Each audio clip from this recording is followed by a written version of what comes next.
అందరికీ నమస్కారం. ఈరోజు కథ ఆప్తుడు.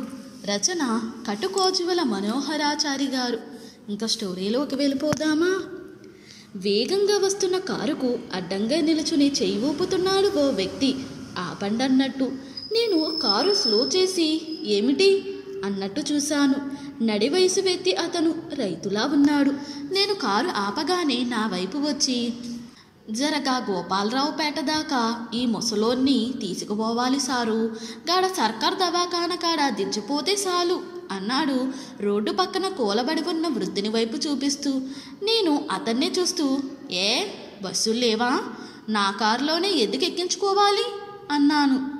ఈ మధ్యన ప్రతి ఒక్కడికి కార్లను ఆపి లిఫ్ట్ అడగడం ఫ్యాషన్ అయిపోయింది అనుకుంటూ, గా బస్సోడే గీడ దించిపోయింది సారు, పైసలు తక్కువ ఉన్నాయని దిగుమని ఆగం పట్టించిండ్రట.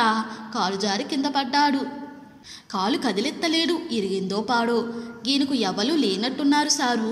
పాపం గా సర్కారు దవాఖాన దాకా తీసుకుపోతే గాలు ఏదన్నా చేస్తారు. అతను టకటకా చెప్పుకుంటూ పోతున్నాడు. రోడ్డు పక్కన వాలిపోయినట్టుగా పడి ఉన్న వృద్ధుని వైపు చూశాను. తల తిప్పుకోబోతూ మళ్ళీ ఆ వృద్ధుని తిరిగి చూశాను. 60 ఏండ్లు పైబడి ఉంటాడు. జీవితంలో చాలా ఒడిదుడుకులు చవి చూసిన వ్యక్తిలా శరీరం తుష్కించి కనిపిస్తున్నాడు. ఆదరించేవారు లేని అసహాయుడులా లేచి నిలుచోలేని స్థితిలో అల్లాడిపోతున్నాడు. నా మనసు పొరల్లో ఎక్కడో ఏదో కదిలినట్లయింది. ఆ వృద్ధుణ్ణి తేరిపారా చూసి కారు దిగాను. ఏం పేరైనది? అతని వైపు నడుస్తూ అడిగాను. తెలవదు సారు అన్నాడు. ఈలోపు ఆ వృద్ధుడు ఏదో గొనిగాడు. కానీ సరిగ్గా అర్థం కాలేదు. నేను దగ్గరగా వెళ్ళి, పెద్దాయనా ఏం పేరు నీది అన్నాను గట్టిగా. అతను బాధను పంటి బిగువన భరిస్తున్నట్టు ఇబ్బంది పడుతూ, వెంకటరాములు అన్నాడు. ఎక్కడుంటారు? మీ వాళ్ళ అడ్రస్ ఏమైనా చెబుతారా? అతను అసహాయంగా తల వెనక్కి వాల్చాడు. తొంటి ఎముక బాధిస్తున్నట్టు విలవెల్లాడిపోయాడు. ఏ ఊరో గాని బతికిసెడ్డ మనిషి లెక్కనే ఉన్నాడు. గీనకు ఎవరూ లేనట్టున్నారు సారు అన్నాడు ఆ వ్యక్తి. నేను మరో ఆలోచన చెయ్యలేదు. ఏదైతేనేం ఎక్కించు అన్నాను. గా దవాఖాన్ల షేరిక చేసినాక వాళ్ళ మనుషులు ఎవరన్నా ఉన్నారేమో ఆరా తీస్తా సారు పాండ్రి అంటూ పక్కనే ఉన్న మరో వ్యక్తిని పిలిచి ఇద్దరు అతని భుజాలు పట్టి లేపారు. ప్రాణం పోయినట్టుగా అల్లాడిపోయాడు ఆ వృద్ధుడు. నేను సాయం పట్టి చాలా కష్టంగా కారు వెనక సీట్లోకి చేర్చాం. కారు ఆపిన వ్యక్తి పేరు సాంబడు అని నిర్ధారించుకున్నాక, ముందుకొచ్చి కూర్చో సాంబన్న అన్నాను. అతను కూర్చోగానే కారు కదిలింది. గ్రామీణ రోడ్డు కావడంతో తారు రోడ్డైనా గతుకులమయంగా ఉంది. మధ్య మధ్యలో వెనక్కి తిరిగి చూసుకుంటూ నిదానంగా పోనిచ్చాను కారును. మీరు దేవునిలో వచ్చుండు సారు, లేకపోతే ఈ ముసలోన్ని ఎవరూ పట్టించుకోవట్లేదు. మా లింగడు కూడా రమ్మంటే రాకపాయే. సాంబడు దారంటా మాట్లాడుతూనే ఉన్నాడు. ఈయన వివరాలేవి నిజంగానే తెలియదా సాంబన్న?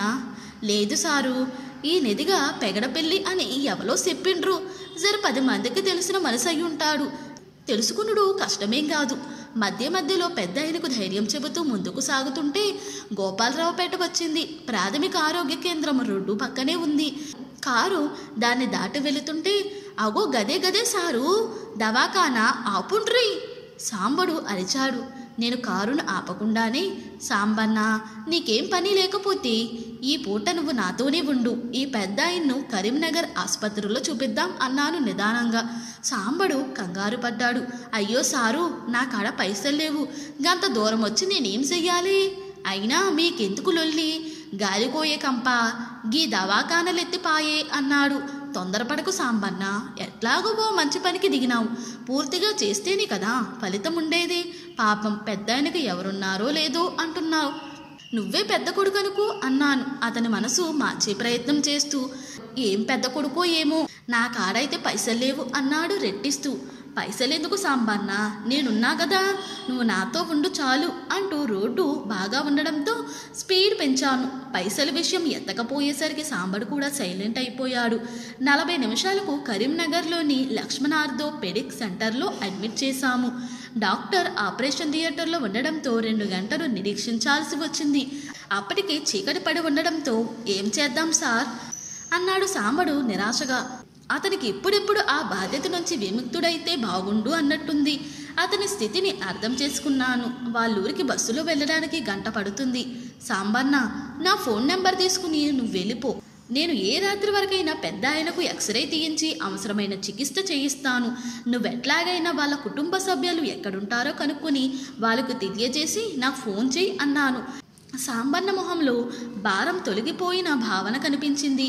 గట్లానే సారు, నేను ఎట్లానన్నా రేపు మాపటిలి వరకు గీయన కుటుంబం గురించి తెలుసుకుని ఆళ్లకు మీకు తెలియజేస్తా. మరి నేను బోయత్తా అన్నాడు. నేను అతని జేబులో 500 నోటు ఉంచాను. అయ్యో ఎందుకు సారు గిన్ని పైసలు? మా ఊరికి బస్కి రాయే 50 రూపాయలే అన్నాడు. ఉండని సాంబన్న, బతుకు జీవుడా అంటూ బయటపడ్డాడు సాంబడు. సాయంత్రం బస్సుకు వాళ్ళూరు వెళ్ళిపోయాడు.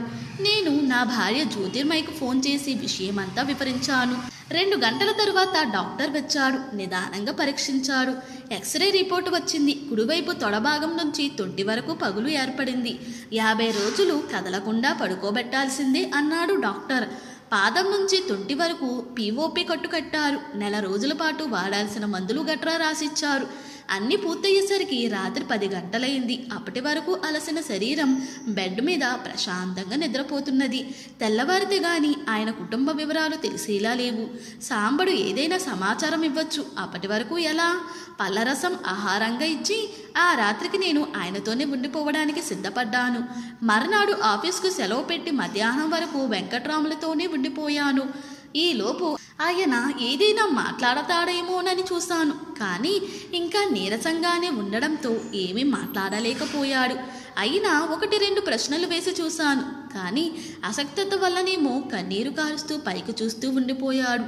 నేను జాలిగా చూస్తూ ఉండడం తప్ప ఏమీ చేయలేకపోయాను. కొంచెం ఒత్తిడి చేసి పాలు బ్రెడ్ మాత్రం తినిపించగలిగాను. 1 గంట సమయంలో సాంబడు ఫోన్ చేశాడు. వెంకట్రాముల గురించి వివరాలు తెలుసుకున్న సారు, గాయనది మా పక్కూరు పెగడపల్లె. ఇప్పుడు నేను గాయని ఇంటిగానే ఉన్నా అన్నాడు. నాలో ఆనందం పొంగింది. చెప్పు సాంబన్న, ఇంట్లో ఎవరున్నారు? ఓవులు లేరు సారు, తాళం వేస్తుంది. పక్కూలని విచారించిన గాయన భార్య 7-8 ఏండ్ల కిందనే కాలం చేసిందట. ఉన్న ఒక్క కొడుకు యాన్నో దూరదేశాన్న పెద్ద నౌకరే చేస్తుండడట. గీనను పట్టించుకోడట. లగ్గమైన సంధి గంతేనట. గప్పట్ల 1-2 సార్ల వచ్చిపోయిందట సారు. గీ 4-5 ఏండ్ల సంధి గీటు మొఖాన అత్తలేడట. ఇప్పుడాగా వెంకట్రాములు ఒక్కడే కాలం ఎల్లదిత్తుండట. నా మనసు మళ్ళీ మౌనంగా మూలిగింది. కొడుకు ఎక్కడుంటాడో సరిగ్గా తెలుసుకోలేకపోయావా? లేదు సారు, 10-20 మందిని అడిగినా ఎవలకు తెలవదట. నేను వెంకట్రాముల వైపు దీనంగా చూస్తుండిపోయాను. భార్య లేదు. కొడుకు ఉన్న తండ్రి బాగోగులు విస్మరించి తన దారి తాను చూసుకున్నాడు. వృద్ధాప్యం. తొంటి వరకు బ్యాండేజీతో దాదాపు 2 నెలల వరకు కదలలేని పరిస్థితి. ఏం చేసేది? జ్యోతిర్మయికి ఫోన్ చేసి విషయమంతా వివరించి ఆమె వచ్చే వరకు ఆలోచిస్తూ ఉండిపోయాను. 2 గంటల సమయంలో జ్యోతిర్మయి క్యారేజీ తీసుకుని వచ్చింది. ఇద్దరం కలిసి ముందుగా వెంకట్రాములకు కాస్త ధైర్యం చెప్పి భోజనం చేయించాము. అప్పటికి ఆయనలో కొంత మార్పు కనిపించింది. పరిసరాల మీద అవగాహన కలిగింది. అప్పుడు మాట్లాడాడు. బాబు, ఎవరో గాని దేవునిలా చూసుకున్నావు. ఖర్చు కూడా బాగానే అయినట్టుంది. నాకు తీర్చే స్తోమత లేదు బాబు. మా పల్లెలో నాకు పాతిళ్ళు తప్ప ఇంకేమీ లేదు. ఎట్లన్నా నన్ను మా ఇంటి దగ్గర పడే బిడ్డా. నీ బాగీలో ఉండిపోవడం తప్ప ఇంకేం చెయ్యలేను అన్నాడు కాస్త ఓపిక తెచ్చుకుంటూ. మీ కొడుకు ఇప్పుడు ఎక్కడుంటున్నారో చెప్పగలరా అన్నాను ఆతృతగా. ఆయనేమీ మాట్లాడలేదు. పైకి శూన్యంలోకి చూస్తుండిపోయాడు. మీ కొడుకు గురించి చెప్పండి అని నేను రెట్టించాను. ఆయన నుంచి మౌనమే సమాధానమైంది తప్ప ఎలాంటి జవాబు రాలేదు. కళ్ళ నుంచి మాత్రం సన్నటి నీటిధార కనిపించింది. ఆయన్ను ఇబ్బంది పెట్టడం సరైంది కాదని అర్థమైంది. అప్పటికే జ్యోతిర్మయితో చర్చించి ఓ నిర్ణయానికి వచ్చిన నేను ఆయనకు దగ్గరగా కూర్చుని స్థిరంగా అన్నాను. మీరేమీ అనుకోకపోతే మిమ్మల్ని మా ఇంటికి తీసుకెళ్దామని అనుకుంటున్నాను. వెంకట్రాములు విస్తుపోయి చూశాడు. నేనెవరిని బాబు? మీ ఇంటికి తీసుకుపోయేంత గొప్పోన్ని కాదు. ఉద్యోగం సద్యోగం లేక కాలం వెళ్ళదీసిన వారిని. నా భార్య లోకం విడిచిపెట్టి వెళ్ళిపోయింది. తనతో పాటే కాలు బయట పెట్టిన నా కొడుకే నన్ను పట్టించుకున్న పాపాన పోలేదు. నన్ను భరించడం వల్ల మీకేం వస్తుంది బిడ్డా? ఇప్పటికే మీ బాకీలో పడిపోయాను. నా ఇంటి దాకా తీసుకెళ్లి పడేస్తే ఎట్లో ఎల్లదీస్తా. బతుకుంటే నీ రుణం కూడా తీర్చుకునేందుకు ప్రయత్నిస్తా అన్నారు 2 చేతులెత్తి మొక్కుతూ. లేదండి, మేము ఆలోచించే నిర్ణయం తీసుకున్నాము. తోడు లేకుండా మీరు ఈ 2 నెలల పాటు ఉండలేరు, కదల్లేరు. కదిలితే పగిలిన భాగం అతకదు, శాశ్వతంగా లేవలేకపోతారు. కాబట్టి మా ఇంటికి తీసుకుపోతామని అంటున్నాం అన్నది జ్యోతిర్మయి. ఆయన తల విదిలించాడు. అయినా సరే బిడ్డా, నేనెవర్ని మీకు భారం కావడానికి? వయసు మళ్ళినోన్ని ఎట్లు అవుతుంది? నా ఇంటి దాకా చేర్చండి చాలు అన్నాడు మళ్ళీ చేతులెత్తుతూ. మీరెట్లా మాటిమాటికి చేతులెట్టడం మానండి. ఇప్పటికీ నేను మీ కొడుకుని అనుకోండి అంటూ ఆయన 2 చేతుల్ని కిందికి దించాను. వ్యక్తం చెయ్యలేని భావోద్వేగంతో లేవబోయాడు వెంకట్రాములు. కానీ అశక్తుడయ్యాడు. పక్కనే ఉన్న జ్యోతి వారించింది. అప్పటికే హాస్పిటల్ వాళ్ళు ఫార్మాలిటీస్ అన్ని పూర్తి చేసి బిల్లు సిద్ధం చేశారు. నేను అటువైపు నడిచాను. కావలసిన మందులు, అవసరమైన సామాగ్రి కొని బిల్లు చెల్లించాను. ఈలోపు ఆసుపత్రి సిబ్బంది సాయం పట్టి వెంకట్రాముల్ని అంబులెన్స్లో ఎక్కించారు. అరగంట తర్వాత పెద్దాయన మా ఇంటికి చేరాడు. స్ట్రెచ్చర్ సాయంతో ఇంట్లో గెస్ట్ రూమ్లోకి తీసుకొచ్చారు వెంట వచ్చిన సిబ్బంది. గదిలో ఉన్న బల్లను ఆయనకు అనుకూలంగా అమర్చి దాని మీద పరుపు వేసి పడుకోబెట్టాం. గెస్ట్ రూమ్ ఆయనకు సౌకర్యంగానే ఉంది. అటాచ్డ్ బాత్రూమ్, పెద్ద పెద్ద కిటికీలు, బయట పూల మొక్కల నుంచి వచ్చే గాలితో ఒక రకంగా ఆయనకు హాయి కలిగించే వాతావరణమే. ఇంట్లో కూడా ఎవరూ లేరు. పిల్లలిద్దరూ చదువుల కోసం సిటీలో ఉన్నారు. అమ్మ చెల్లెలింటికి వెళ్ళింది. ప్రస్తుతానికి మేమిద్దరం, మాతో ఆయన. సాయంత్రం 5 అవుతున్నది. అన్నీ అమర్చాక పాలు, పళ్ళరసం అందించింది మా ఆవిడ. అప్పటికే వెంకట్రాములు మలమూత్ర విసర్జనకు ఇబ్బంది పడుతున్నారు. ఆయనకు ఏం మాట్లాడాలో, ఎందుకు తాము ఆయన్ని ఆదరిస్తున్నామో అర్థం కాని పరిస్థితిలో కొట్టుమిట్టాడుతున్నాడు. నేను ఆయన పక్కనే కూర్చుని ఓపెన్గా చెప్పాను. చూడండి, వీళ్ళెవరు, నాకెందుకు సేవ చేస్తున్నారు అనే ఆలోచన మానండి. మేమిది సేవ అనుకోవడం లేదు. మీరు మీ శరీరాన్ని కనీసం 1 నెల రోజుల పాటు కదిలించకూడదు. కాబట్టి మలమూత్ర విసర్జనకు చైరు, బేసిన్తో సహా ఏర్పాటు చేశాము. నేను బయట ఉంటాను, మీరు కానిచ్చేయండి, తర్వాత నేను క్లీన్ చేస్తాను అని తలుపు వేసి బయటకొచ్చాను. 15 నిమిషాల తర్వాత పిలిచాడు. బేసిన్ను వాష్రూంలోకి తీసుకెళ్లి క్లీన్ చేసి వచ్చాను. వెంకట్రాములు చలించిపోయాడు. బిడ్డా, నాలాంటి దౌర్భాగ్యుడి మలమూత్రాలు తీసే కర్మ నీకెందుకు బిడ్డా? నన్ను వదిలేయి అంటూ చిన్నపిల్లాడిలా భావురమన్నాడు. జీవితంలో ఎన్నో కష్టాలను అనుభవించినా ఎన్నడూ రోధించి ఉండడు. ఇప్పుడు మాత్రం భరించలేని దుఃఖం పొంగుకొస్తుంటే కుమిలి కుమిలి ఏడుస్తున్నాడు. ఒక అనామకుడైనా తాను ఇంతటి సేవకు అర్హుణ్ణి కాదేమోనని విలపిస్తున్నాడు.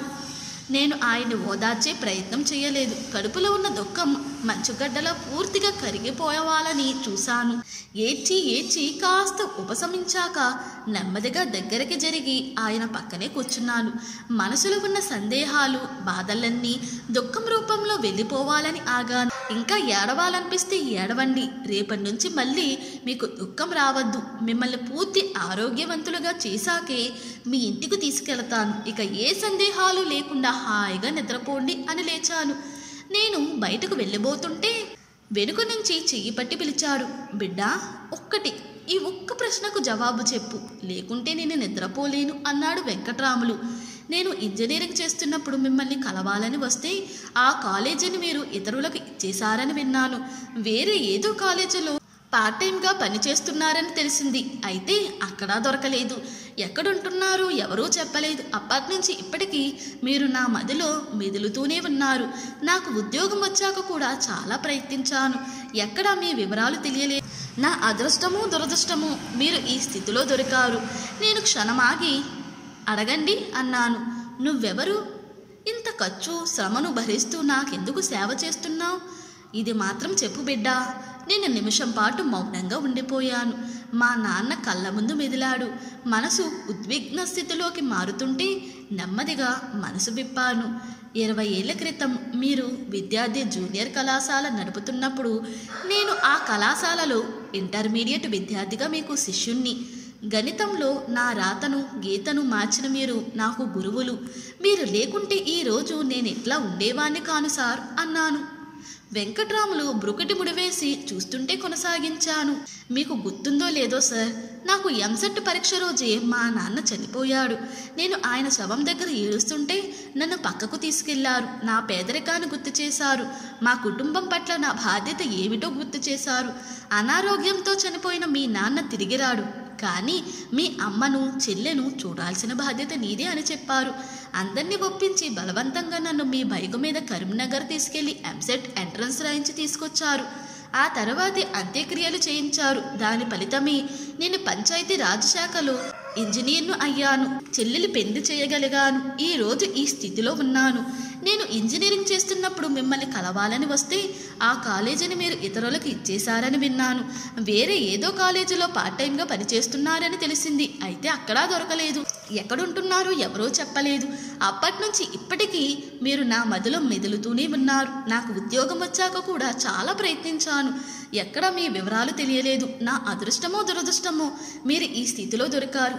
ఏదైతేనేం ఎన్నాళ్ళకు మీరు మా నాన్నలా మా ఇంట్లో చేరారు. మీకు సేవ చేయడం మా నాన్నకు చేస్తున్నట్లే భావిస్తున్నాను.